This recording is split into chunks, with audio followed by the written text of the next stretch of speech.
How's it going, you sexy beasts? A couple of days ago we got an update on the public test server, which included the much anticipated Infiltrator update. If you want to hop onto the test server and try out the update for yourself, I'll link a video in the description below on how to get yourself onto the test server and try out all the delicious goodies. This patch actually includes quite a lot more than the most recent ESF update, and actually extends some items beyond the Infiltrator class alone.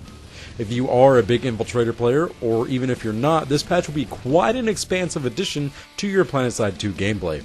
This update should actually be coming out later this week, with the continent of Amerish coming out the week after. Keep in mind that everything shown in this video is from the public test server, so practically everything is borked and subject to change before actually reaching live servers. Anyway, without further ado, let's go ahead and jump into the awesomeness of the patch.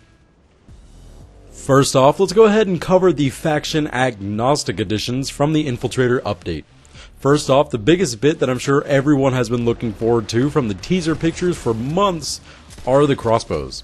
These are secondary weapons developed by Nano Systems, which comes in a total of 5 variants. The standard white, black, and gold versions, which all have these same statistics but come in variable colors, and the last 2 variants are the ones that I'm a bit iffy about, the Black Heart and the Heartstring.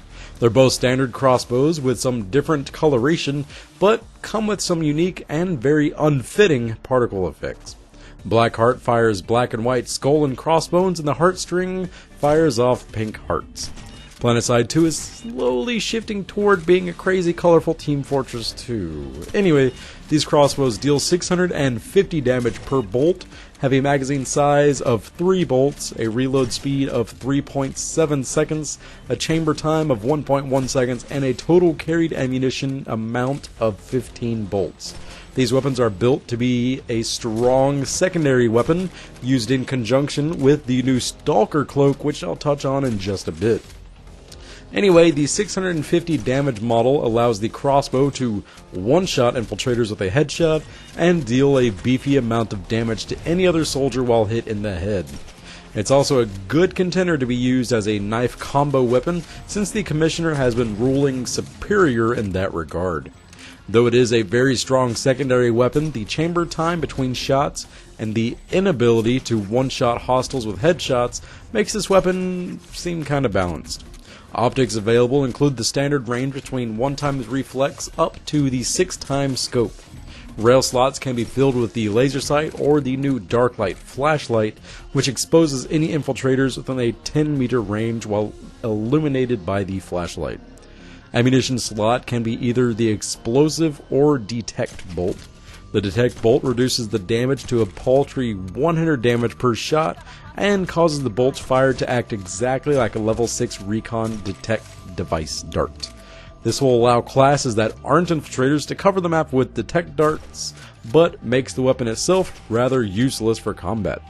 The explosive darts cause the damage to drop to about 375 direct damage and another 200 indirect damage, which has the potential to deal damage to heavy armored targets such as liberators or main battle tanks. The amount damage dealt isn't too extreme, but you can take out a lightning from the rear with 15 bolts and even a main battle tank with 18. Crossbows out of the way, let's talk about some primary weapons for the Infiltrator. The new Nano Systems semi-automatic sniper rifles and the revamped NS7 PDW. First off, these weapons aren't really anything special. The semi-automatic sniper rifles are practically the exact same as the faction-specific semi-autos, such as the NC's Shadow, the TR's HSR-1, and the VS's Nyx. The only difference is the bullet velocity, the extended minimum damage, and the fact that it can be equipped on any class. So the fact that these rifles are now a thing, there is absolutely no reason to use any of the existing battle rifles for your heavy assault or engineer. The other new gun, the Nano Systems SMG, is a rather interesting one that I feel isn't too great.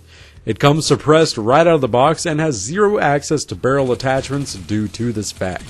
It fires slightly faster than the NS7's fire rate at 769 rounds per minute and has a 70 meter per second slower muzzle velocity. Both of these weapons come in the standard boring white, black, and gold colorations. All in all, these nano-systems weapons are kind of unoriginal and lacking, and I see no role that this new SMG fills, considering it is still a 125 damage model weapon. Now, on to the weapons that I'm sure we are all most excited about, the Empire-specific sniper rifles. These primary weapons are only available to the Infiltrator class, and each one is unique in their own way. We'll start off with the best faction, the new Conglomerate. We get access to the poorly named Bolt Precision Pro, which is the second iteration of actual railgun technology for the new Conglomerate. It deals 750 damage maximum and falls off to 450 damage out at a blistering 400 meters. It's got the highest projectile velocity of 850 meters per second and features absolutely zero projectile drop over range. In fact, the projectile actually fires slightly above the crosshair, which caused me to miss a few headshots at range as the round traveled above my target's head. The major downside to using this weapon is the fact that there's a very pretty yellow coil tracer that originates to the end of the weapon, so everyone on the battlefield will know where you are chillin'. Next on the list is the Admiral Akbar's It's a Trap! The Terran Republic's Trap M1. If you've been on the internet for a while, then you'll agree with me that this weapon's name is kinda nasty. Anyway, the Trap deals 184 damage per shot, has a fire rate of 429 rounds per minute, a 20-round magazine, and another 120 rounds in the reserve. Short reload speed is 2.8 seconds, and a long reload speed of 3.4 seconds. Muzzle velocity is a pretty pathetic 475 meters per second. The one interesting thing for this weapon is the 2-round burst mode that seems to be oddly slapped onto the Terran Republic's weapons.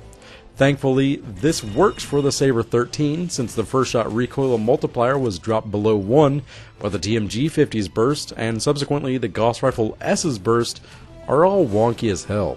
Sadly, it's the same scenario with the Trap. Its fully automatic recoil is severely bouncy to both the left and right, while the burst fire mode also suffers dramatically from this aspect. In its current state, there's not much use for this weapon, as the SOAS-20 is a better weapon in pretty much every aspect. Last but certainly not least is the Vonru Sovereignty's Shade. This sniper rifle takes from other Vonru Sovereignty weapons, such as the Lancer and the Vortex, in the fact that it can be charged up. Interestingly enough, is that there is no ammunition pool that this weapon pulls from. It is a charge-only weapon, just like the Engineer's Repair Tool. You can use it as much as you can, so long as it doesn't overheat. This is a really cool concept that gives infiltrators who run rogue one less thing to worry about. When fired semi-automatically, it deals 400 damage per shot and has enough charge to fire 4 consecutive shots before having to cool down. When the trigger is held down, it can overcharge the weapon, dealing 700 damage in a single shot and instantly causing the weapon to overheat. Which essentially means you can use these to pop domes as a semi-automatic weapon, or you can overcharge the shot and have a faux bolt-action rifle. Keep in mind it takes about 7 seconds to fully cool down once overheated, so the chain killing potential isn't too high. Just like the new Conglomerate's Bolt Precision Pro, the Shade has 0 bullet drop. And infiltrators aren't only getting weapons this update. We're also getting access to the Stalker Cloak, the Motion Detector, and the once Light Assault exclusive Adrenaline Pump.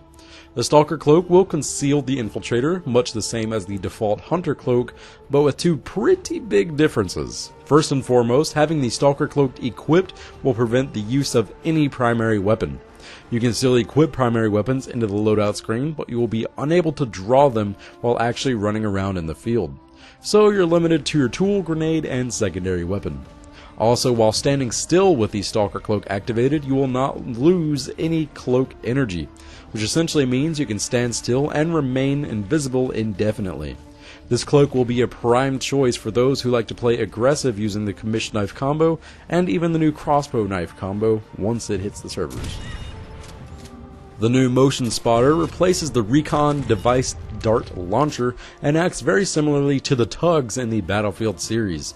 This little pylon, once placed on the ground, will detect any enemies that run nearby. It lasts a rather lengthy 240 seconds fully maxed, which is pretty substantial when compared to the recon darts lasting 40 seconds when maxed.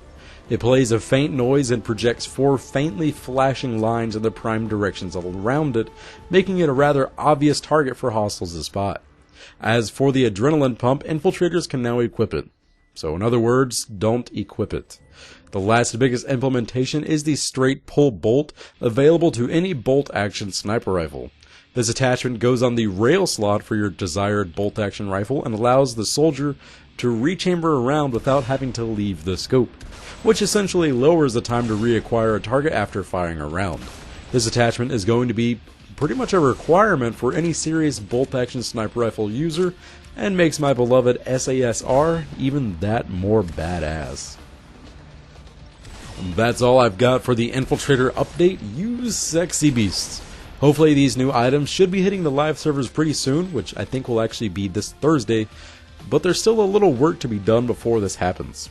Anyway, what are your thoughts on the new Empire-specific sniper rifles? Or are you more excited about the crossbows? Let me know in the comments section below.